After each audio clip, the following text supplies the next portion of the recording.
The following content is not suitable for children. We're going to talk today about the racism that we see in our own lives and the lives of our patients and our greater community. And we know that we don't have all the answers. We just want to add our hearts to the conversation.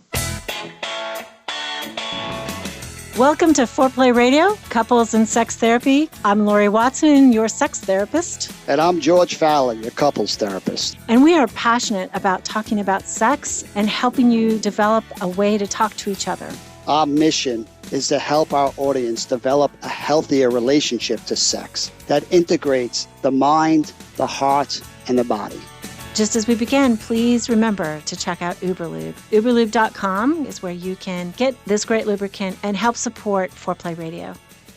That's how you create change. We've been talking about this with sex, and why would race be any different? How do we start talking about things that are uncomfortable and talking about it, right? It's the silence and the avoidance of these conversations that just perpetuate the distance. Mm-hmm. Yeah, without the conversation, we fall into our stereotypes, right? Our generalizations about who others are, what they think, what they're like. And of course, race marks people in a vivid way, and it's easy to class. I just know that it's broken so many lives, and of course we are aware right now of the many, many atrocities that are happening to Black people with George Floyd's murder and death and many others before and after. And I can hardly stand it. I feel so broken, and I feel angry too. And you know, I'm full of white privilege, and coming from this place, I know I can't imagine what it really feels like. Right. Well, as a couples therapist, it's not so different what we've been talking about, trying to get our listeners to see these feedback loops and these patterns, right? Instead of it being something happening within your house and your intimate relationship, this is just a larger pattern, but it says very similar dynamics, right? So if I'm in the position of someone marginalized, you know, I'm set up to have to protest. That anger is my way of trying to fight back and say, wait, I deserve a little bit more. Absolutely. Right? But if I'm at the other end of somebody who's protesting and being angry, and I know in my heart I'm following the rules I was taught, I'm doing the best I can, it naturally pulls out the defensiveness of that listener that says, wait a second, I'm a good person, and why you treat me like this? And that defensiveness kind of makes the person on the other end who's angry and protest and say, you're not listening, you're not getting it, you're not focusing on me. They only get angrier. The angrier they get, the more the other person gets defensive. I mean, this is themes we've been talking about throughout this podcast. And yet now we're seeing it play out. I just saw a couple today, and I was like, you know, what you two are fighting about, look outside your window. They're in New York City. I say that's what thousands of people in the street are doing, exactly the same thing. We really are in this mess together. And the good news is there is such science behind. How do you help people repair when they have two different realities? Like, how do they stop getting surprised by the other person's defensiveness and start anticipating it and learning how to actually work with it instead of fighting it? And I know that so many people are trying to come closer to the angry protest, trying to see the righteousness in that anger and how it's right that people be angry. And I know there's a lot of people that are moving toward that, even when it's scary, even when they say to themselves, hey, I didn't cause this. But it's like, actually, culturally, I mean, somebody has to take responsibility. Right. And there's a fine line between having a right to be angry and protest and crossing over that line and using that anger to destroy businesses and people's livelihood and people's lives. Right. I mean, that doesn't make a problem better when that anger turns to violence. Sure. But I'm aware that one of my clinicians, who's a woman of color, Sarai, and, you know, she has been posting all over her Facebook but when we talk about the looters and the riots versus the protests, it's a change of conversation. We're forgetting what is happening. I'm not saying, I mean, every organization, every movement, everything has problems and bad apples, if you will. But in essence, I see a lot of people, and mostly on my feed, you know, white people talking about the riots and the looting. And it's like what Sarai's comment was, is they're forgetting the point. And I agree. It's like the point is there's this outrage. And I think if systemically, you know, you've been prejudiced against for generations, starting back with slavery. It's like, I get it. There's just this hopelessness. And yes, people are taking advantage of it, but I guess that the rage makes sense to me. Yeah. And as couples therapists, we got to hold two of those truths, right? That if you were a person of color, a 15-year-old kid, and this rage has had nowhere to go, and now finally your friends are running around in the streets, that maybe you cross over the line and it turns into, hey, why shouldn't I take a pair of sneakers, right? But the flip side, we also have to hold that truth of people saying, how does this make anything better? Right, to destroy businesses in your own neighborhood, to see pictures of that. It makes sense why people get defensive and say, hey, listen, I'm open and I want to create change. I want to find ways of reducing systemic racism or trying to get to a place of eradicating it, but this response kind of doesn't help in that process. Sure. I loved what you wrote on Facebook, George. I mean, you come from a background of civil service. You were a police officer and a fireman for 20 years. Talk about that and what you've seen. Well, when I watched the video of George Floyd dying, being murdered, and seeing him calling out for his mother. Oh, my God, yes. That it strikes to the heart of every human being. Right? It don't matter your nationality, your race, your religion. And anybody who watches that video just is like, oh, how is this happening? Please stop. You keep waiting for somebody like to stop that. And, so I guess my curiosity is really trying to understand what blocked these 4 police officers' hearts from being impacted by what was happening. Like, what is that about? Like the others just standing there. Anybody not saying, who watches that video is pulled towards that video and says, stop. It wants to propel us into action. Right, get and off him. These 4 guys didn't. So I think that is also what we've been doing in this podcast. Let's get curious. What stops people? What makes them more defended or survive and not be their best selves? So for me, I guess knowing some of the training that these police officers have, working with the military or as a firefighter, first responders, it's like you get hours and months and years of training to turn off your feelings. And you get no training at all to turn those feelings back on. Right? So we wonder why police officers look robotic and they don't show themselves, right? They don't show their feelings because it's going to be taken as weak and be used against them. But they don't recognize the cost of these habitual walls that they put up year after year, what it does to their humanity. Yeah. I'm just reminded of a client, a police officer client who he was about 3 years into working in Raleigh.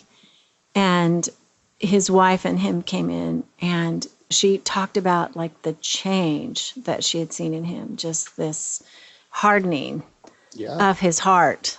Yeah, he was working with a criminal element all the time, but it was just, he had changed so much from this open, loving person that was open to her too. He just closed off and become cynical. I guess in part, I can understand it. In part, it's to survive what he's seeing every day. But certainly he didn't have the ability to turn back on in his intimate relationship. And I can imagine in your job, it's like when it's necessary, when you need to be human, so hard to turn that back on in the moment.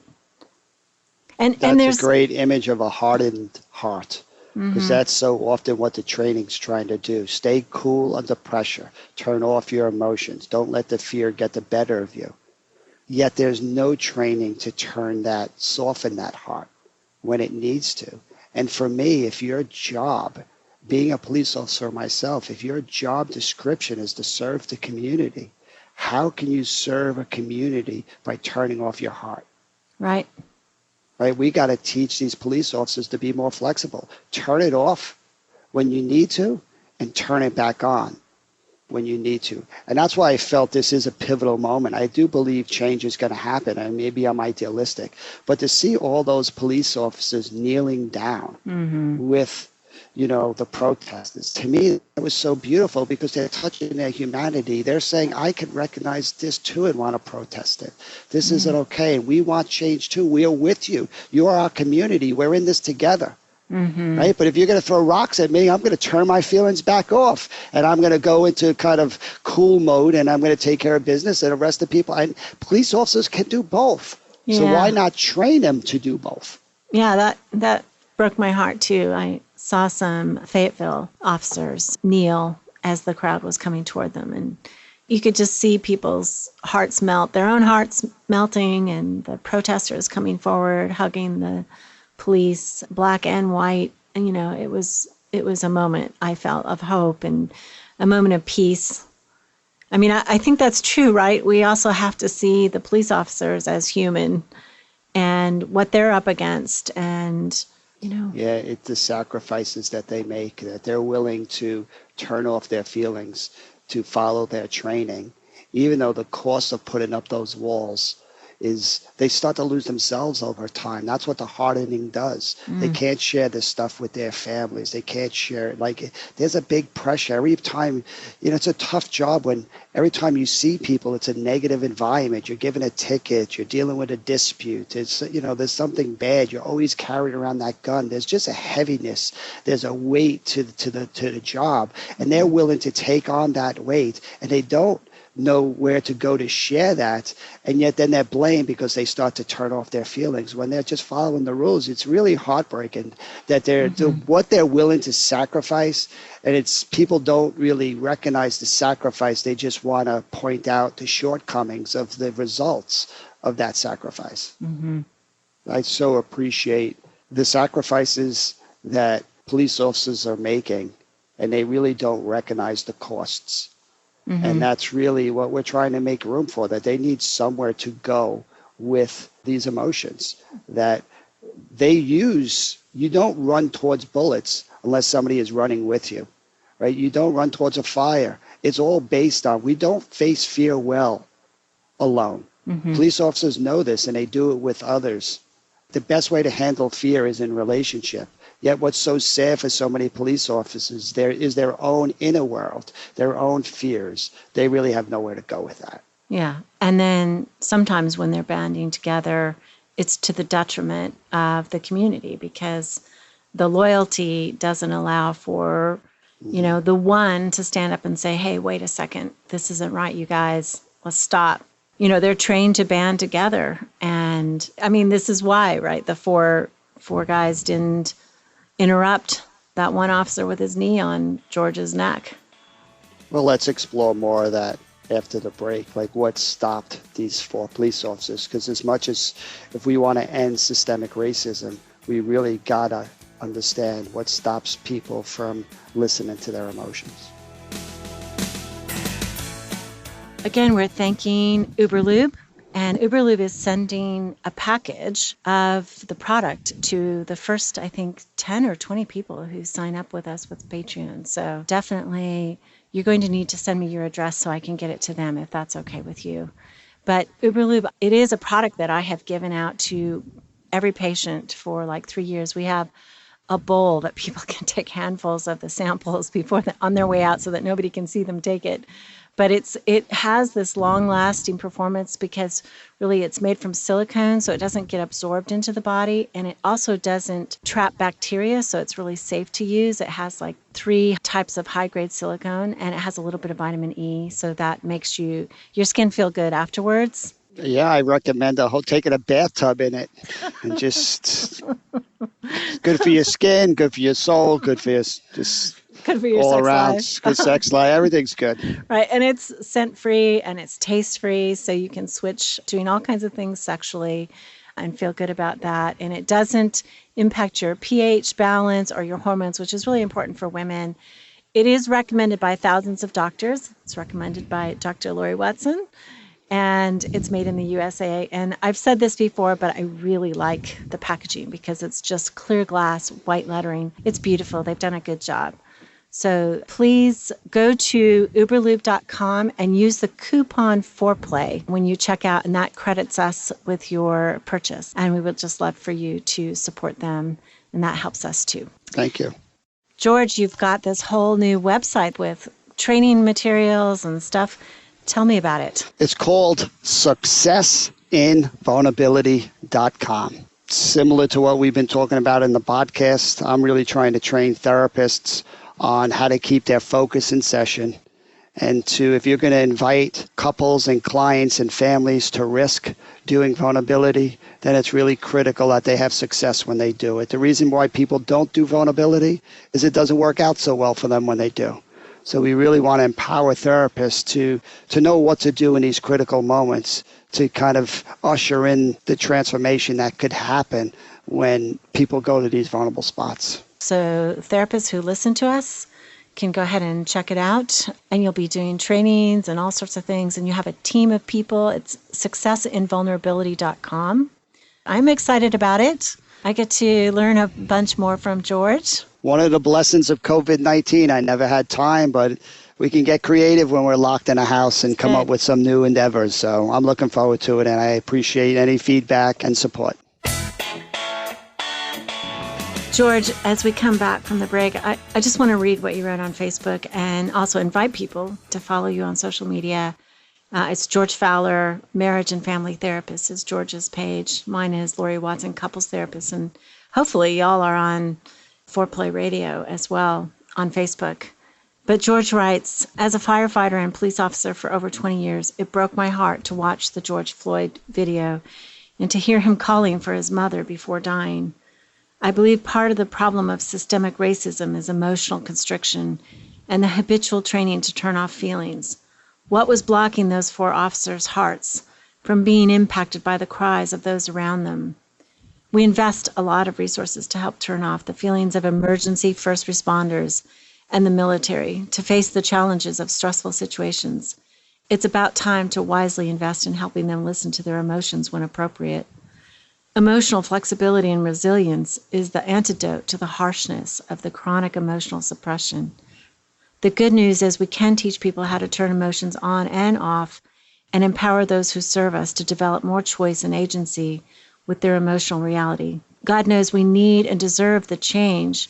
We also appreciate James Hawkins for helping us create a safe space for real conversations focused on racial healing. So, yeah, Laurie, I think that was just a spontaneous, just shooting out some words, but it really has, it resonates with a lot of people to recognize the cost of our training. And we got to stop with just the words and feeling bad and actually put those words into action if we're really going to make a change. So, 2 decades, 3 decades from now, we're not having these same conversations. I guess what I wonder about is I know that within the police force, therapy is kind of frowned upon, but it's somehow or another weakness if you need to go talk to somebody. I mean, there's this real culture that says talking about what you're experiencing and going through is a bad thing or is a weak thing. Could you speak to that? For me, it always comes down to a math equation.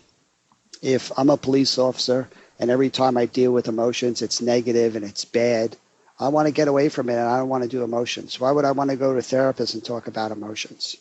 Right? If we want police officers to do more emotions, they have to have success, similar to what we're talking about with withdrawers, or people who shut off. The root of the problem is a lack of success with their feelings.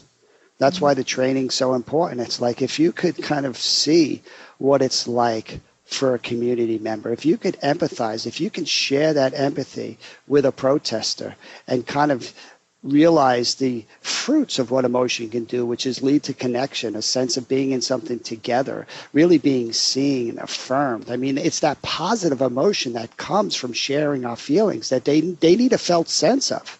Mm-hmm. And that's so often the missing ingredient. They don't have success with their feelings. They're trained to run away from them, and they don't recognize the chronic avoidance of the feelings just robs them of their own vitality. And then it's so sad they're just following the rules, and then they're blamed for doing it. Mm-hmm. And you're right. There's who wants to be around somebody who's hard? Like if I'm in a minority neighborhood and I have a police officer that's always sending a negative vibe, that's always kind of waiting for me to do something bad, never sees the good in what I'm doing. I mean, that's oppressive. to just It be is. around that. You get why you don't like police officers, regardless of what words they say, actions that they take, the energy that they're sets up, and then I'm going to deal with that by feeling these police officers don't like me. Screw them. And that disrespectful, angry attitude starts to get pulled out of me, which is exactly what the police officers are expecting. And it just becomes this self-fulfilling feedback loop. The negative cycle in the community. And we know how to shift out of that cycle.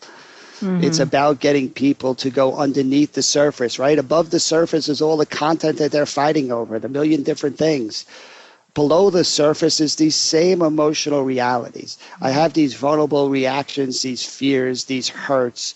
And if I could share them and it actually led to responsiveness, the other person coming closer, helping me with it, why would I need all this protection, all this stuff that happens above the surface? I'll give you a good example. Give me an example. As a 22-year-old police officer coming from an all-white neighborhood, sent to a minority neighborhood, not having much cultural awareness, my training taught me make a difference by taking guns off the street. I worked in a neighborhood of the Bronx, huge homicide rate, drug rate, guns. So what would I do? What was I trained to do? Pull up on a corner. If you see anything suspicious, throw, 5-10 people up against the wall and search them and get guns off the street. I mean, I felt good about it. Every time I got a gun, it was like, we would celebrate it. We were really making a difference. I had no idea. Now I look back. I have a 15-year-old son. Could you imagine some police officer coming into his neighborhood and just randomly throwing him up against a wall? Right. Like already seeing him as a troublemaker and a bad kid, assuming the worst, kind of like there was no awareness of that emotion and no empathy for what it was like on the other side. Nobody helped me to do that. Right? How different could that have been if I could have some of those conversations? Yeah. Right? That it's not all about just the goal of taking off guns. If how you take those guns off the street causes you to lose the community you're serving, it becomes so counterproductive. And I didn't even realize it. That's what I want a lot of people to realize. For so many, this isn't a choice. This is just muscle memory, right? We do what we're trained to do. I turn off my feelings. And I think that's a little what happened with those 4 officers, right? They just tune people out. They've been trained to do that. And in doing that, they missed these pleas that their hearts should have said, damn, yes, snap out of this. Whatever we're doing, like, check this guy's pulse, like, do something, right? That muscle memory just blocked it out. I think that's the essence of racism, right? Is we block out the humanity of the other out of fear, out of conditioning, out of... That's the key word, conditioning. Which it's almost like the language you speak, you don't realize you're doing it. It's outside awareness. That's what makes it so vicious and systemic. You think you're a good person. You don't realize you're doing these things. You're making assumptions outside your awareness, and you're acting on those assumptions, right? So if we really want to change that, we really got to slow down that process and get people to be more aware of who they are. They become more intentional. It's about mindfulness, right? It's about being present and authentic. All of these things that we would do with a couple as we're trying to get them to be more in their experience and to share their truth with their partner, we need to do that as a society. I'm reminded of my father, who was a World War II vet, and I took him to his 50th something military reunion of his platoon. And, he could barely walk at that point. And, overall, my father was not, at least outwardly, a racist. He taught us right. But when I went back to this reunion, they called the Japanese with a racial slur. Everybody talked about them with a racial slur. And I realized that they had to kill these other men. They had to see them as less than human. It was a way that they distanced themselves from the humanity of the enemy, right? By calling them this, not realizing these were boys that were 20 years old too. Yep. And all of them still, all these years later, kind of hadn't processed the fact that they had killed men. done this. And it was like, I mean, I think that that's some of what happens, right? When we're afraid, when our survival mode gets activated, we generalize, and then we see the other as less human. And unfortunately, right, race is this outward marker that flashes in people's minds of this person in this color means X. So it's easy to generalize just on sight rather than having the conversation and dealing with our own fear, our own misconceptions. Exactly. And it's exciting that we live in times where we now can see what's happening in the brain, that you can see when somebody has a fight or flight response, that, their frontal cortex, their decision making goes offline. They're literally the parts of their ears that take in information shut down.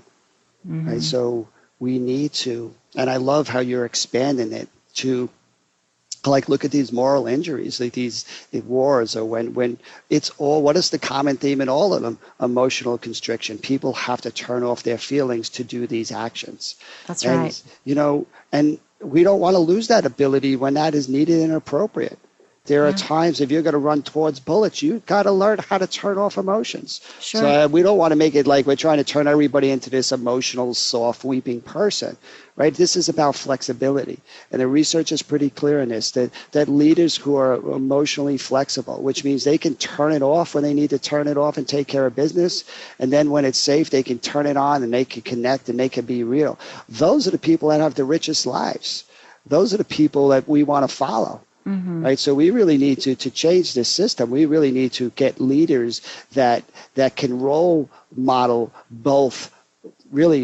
flexibility. Yeah. And make it okay. I mean, the leaders need to give permission for the men and women beneath them that, hey, you got to process this stuff. This is important to process what you have felt, the injuries that you have felt. And I know in police work, there's moral injuries, right? There's calls that are made that maybe ordinary people never have to face, to get the job done. But they need to be able to process that so that they do become more moral. I mean, like these 4 men standing around George Floyd, just that their humanity and their morality comes back online. Yeah, I saw a great example of video of Army National Guard soldiers coming into a neighborhood. They were all on trucks with their M16s up in the air. Jeez. And they're taught to do this, right? They're showing a presence. Yeah. Half of what they're doing is force. just trying to enforce and gain control of the situation. And that's how you do it. And the general, whoever the officer was on the street, as every car came by, screamed up to them, "Put those guns down."